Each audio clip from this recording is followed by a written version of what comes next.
سب سے پہلے جو حدیث رسول آپ کے سامنے بیان کرنے لگا ہوں، یہ حدیث متفق علیہ ہے۔ اس حدیث مبارکہ کو امام بخاری اور امام مسلم دونوں نے نقل کیا ہے، اور اس حدیث مبارکہ کے راوی سیدنا عمر فاروق رضی اللہ تعالیٰ عنہ کے فرزند ارجمند حضرت عبداللہ ابن عمر رضی اللہ تعالیٰ عنہما ہیں۔ حضرت عبداللہ ابن عمر رضی اللہ تعالیٰ عنہما فرماتے ہیں ان رسول اللہ صلی اللہ علیہ وسلم قال، کہ نبی پاک صلی اللہ تعالیٰ علیہ وبارک وسلم نے ارشاد فرمایا، المسلم اخو المسلم، کہ ایک مسلمان دوسرے مسلمان کا بھائی ہے۔ کیا بھائی کے لیے تکلیف کو برداشت کرے گا؟ کیا بھائی اپنے بھائی کے اوپر ظلم کرے گا؟ کیا بھائی اپنے بھائی کے ساتھ زیادتی کرے گا؟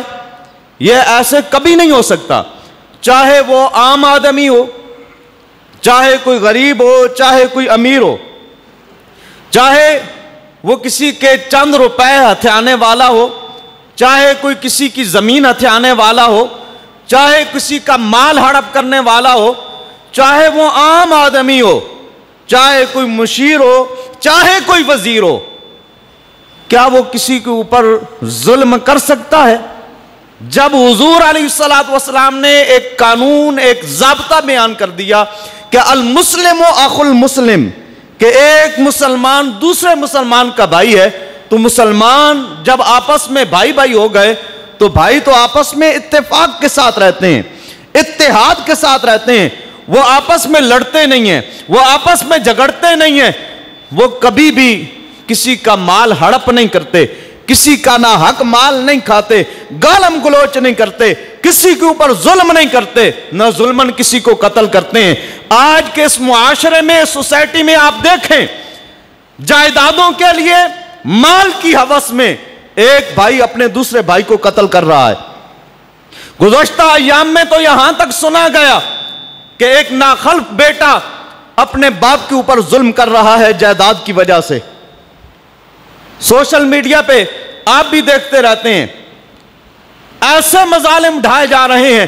نبی پاک صلی اللہ تعالیٰ علیہ وبارک وسلم نے جو مسلمان آپس میں بھائی بھائی ہیں ان کے لیے جو قانون بیان کیا ہے، والدین تو وہ ذوات ہیں، وہ ہستیاں ہیں جن کے بارے میں خالق کائنات ارشاد فرماتا ہے وَبِالْوَالِدَيْنِ احسانا، والدین کے ساتھ ہمیشہ احسان کرنا ہے، والدین کے ساتھ ہمیشہ احسان کرنا ہے۔ اور احسان ہے کیا؟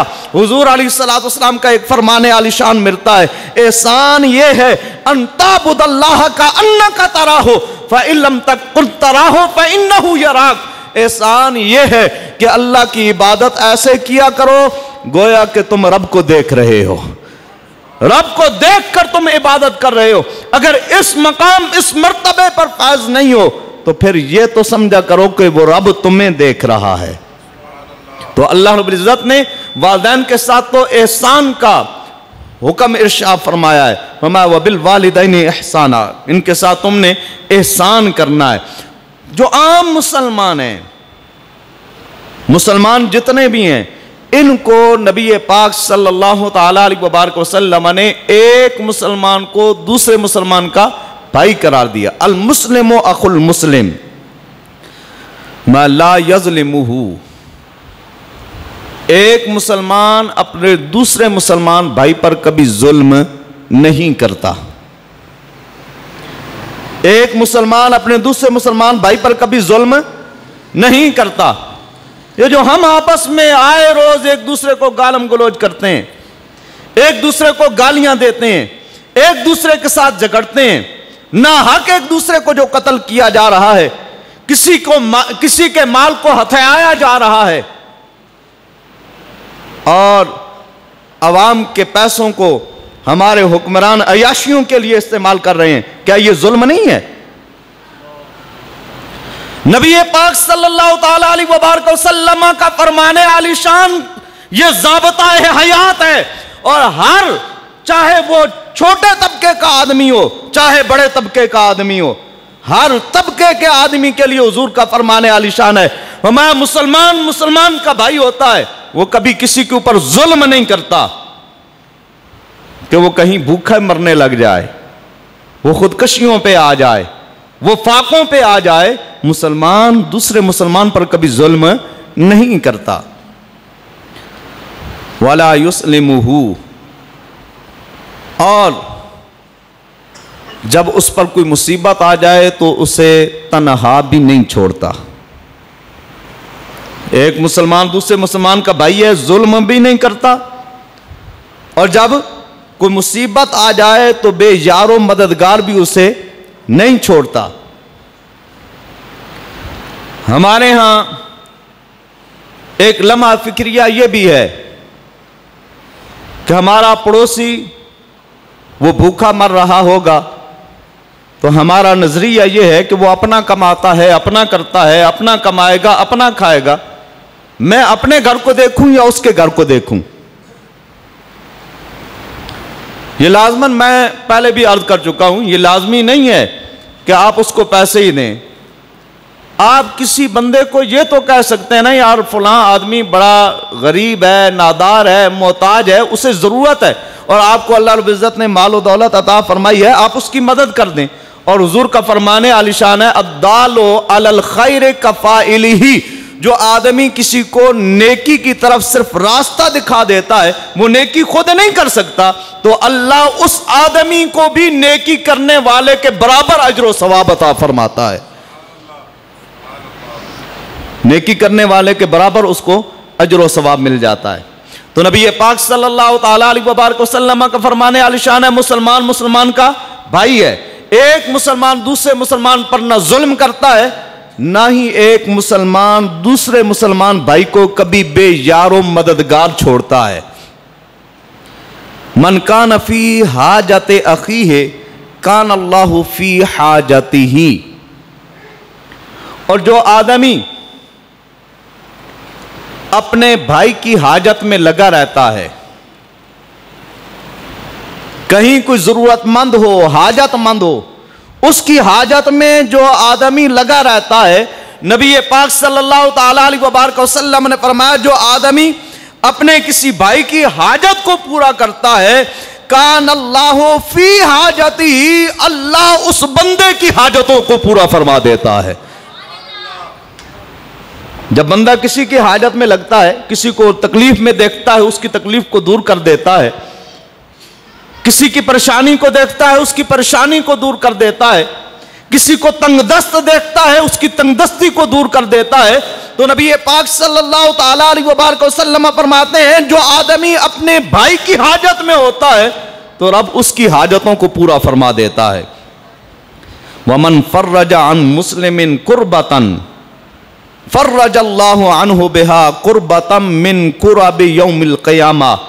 میرے بھائی، میرے دوست، میرے بزرگ، آج یہ جو دنیا کی مصیبتیں ہیں، دنیا کی جو پریشانیاں ہیں، یہ عارضی ہیں، یہ ایک دن تھم جانی ہیں، ختم ہو جانی ہیں، لیکن آخرت کی جو پریشانیاں ہیں وہ ختم ہونے والی نہیں ہیں۔ نبی پاک صلی اللہ تعالیٰ علیہ وبارک وسلم نے طریقہ بتایا کہ آخرت کی پریشانیوں کو کیسے دور کر سکتے ہو، آخرت کی تکلیفوں کو کیسے دور کر سکتے ہو۔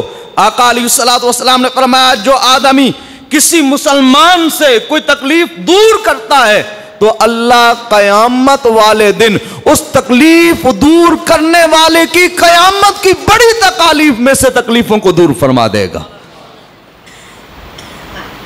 ہماری نظر تو صرف دنیا پر ہے، آخرت کا کبھی ہم نے سوچا نہیں ہے۔ ہم اپنی اولاد کو بھی صرف دنیا سکھاتے ہیں، آخرت کبھی سکھائی نہیں۔ ہمارا جس وقت آپس میں باہم بیٹھنا ہوتا ہے تو گفتگو دنیا پہ ہوتی ہے، آخرت پہ کبھی گفتگو ہوتی نہیں ہے۔ ہم جس وقت بھی قصے سناتے ہیں تو مالداروں کے، وڈیروں کے قصے سناتے ہیں، ہم نے کبھی بھی نہ رسول اللہ کے قصے سنائے ہیں، نہ رسول اللہ کے غلاموں کے قصے سنائے ہیں، نہ رسول اللہ کی آل بیت کے قصے سنائے ہیں۔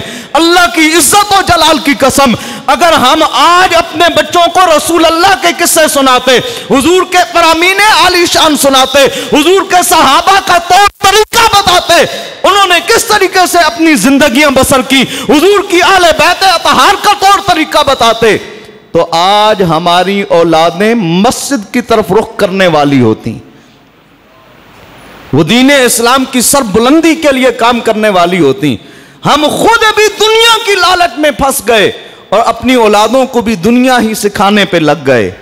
آقا علیہ الصلوۃ والسلام نے فرمایا جو آدمی دنیا کے اندر کسی کی تکلیف کو دور کرتا ہے اللہ رب العزت اس آدمی کے لیے قیامت کی جو بڑی تکلیفیں بڑی مصیبتیں ہوں گی اللہ تعالیٰ ان تکالیف اور مصیبتوں کو دور فرما دے گا.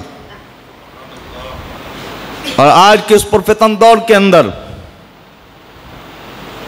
جب سے سوشل میڈیا عام ہوا ہے ایک دوسرے کی عزتوں کو اچھالنا معمول بن چکا ہے.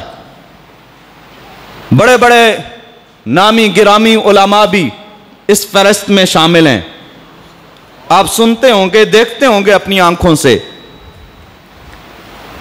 ہم میں سے ہر آدمی جب کسی کے ساتھ اٹھتا بیٹھتا ہے تو کسی نہ کسی کے خلاف گفتگو کر رہا ہوتا ہے, کسی نہ کسی کے عیبوں کو بیان کر رہا ہوتا ہے اور اس کے عیبوں کو عام کرنے میں اپنا ہی خسارہ ہوتا ہے.